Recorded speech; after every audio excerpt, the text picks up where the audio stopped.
नमस्कार, मैं हूं आपके साथ हेमंत कुमार। आने वाले दिनों में फैंटेसी स्पोर्ट्स जैसे कि ड्रीम 11, रमी, पोकर वगैरह सब कुछ बंद हो सकता है।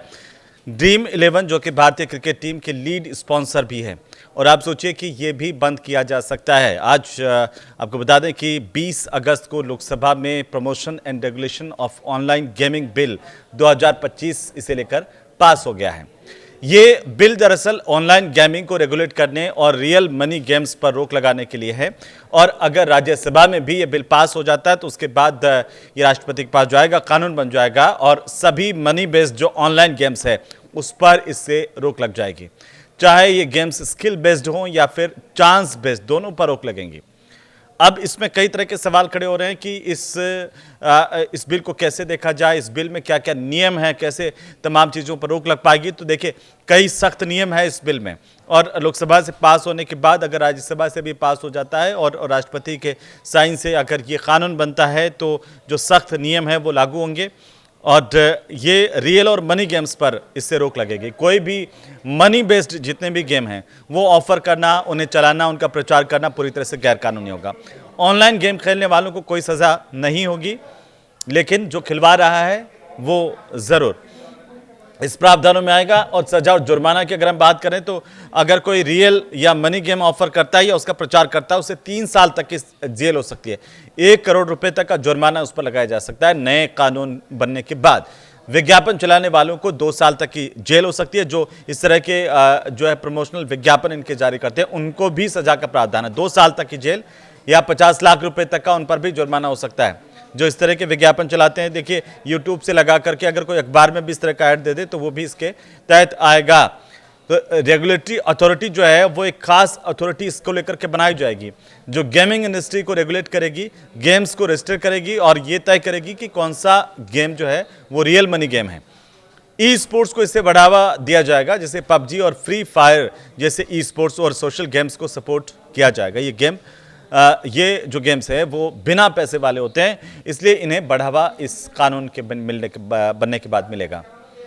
अब आशंकाएं, सवाल ये भी कि मनी बेस्ड गेम्स पूरी तरह से बैन क्यों किए जाएंगे या कानून उनको बैन करने को लेकर के क्यों है लेकिन सरकार का इस पर यह कहना है, देखिए कि मनी बेस्ड जो ऑनलाइन गेमिंग है उसकी वजह से लोगों की मानसिक और आर्थिक उनको नुकसान उठाना पड़ रहा है।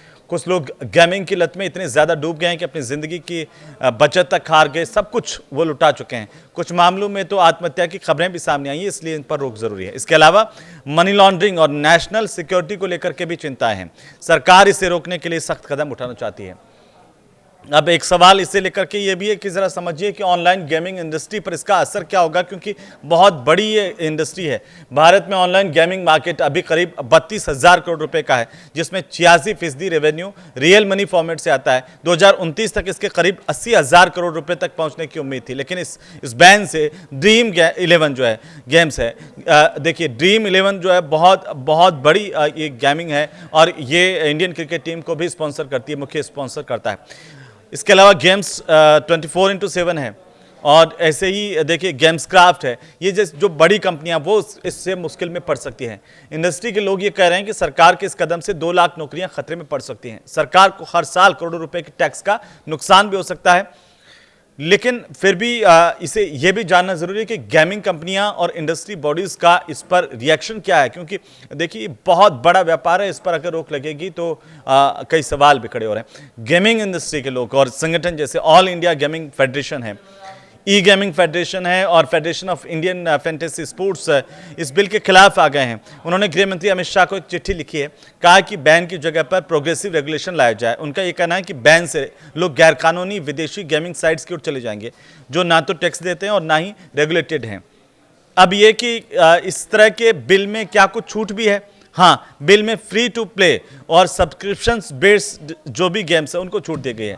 अगर आपने सब्सक्रिप्शन खरीदा है और तब आप खेल रहे हैं, उसको छूट दी गई, जहां पैसे का दाम नहीं लगता। यानी कि अगर आप कोई गेम सिर्फ मनोरंजन के लिए खेलते हैं, उसका फिक्स्ड सब्सक्रिप्शन देते हैं तो वो चल सकता है, लेकिन जहां पर पैसा आ जाएगा, पैसे के लिए हो रहा है, वो बैन हो सकता है। इसके अलावा ई स्पोर्ट्स और नॉन जो मॉनेटरी स्किल्स बेस्ड गेम्स हैं उनको भी बढ़ावा देने की बात कही गई है।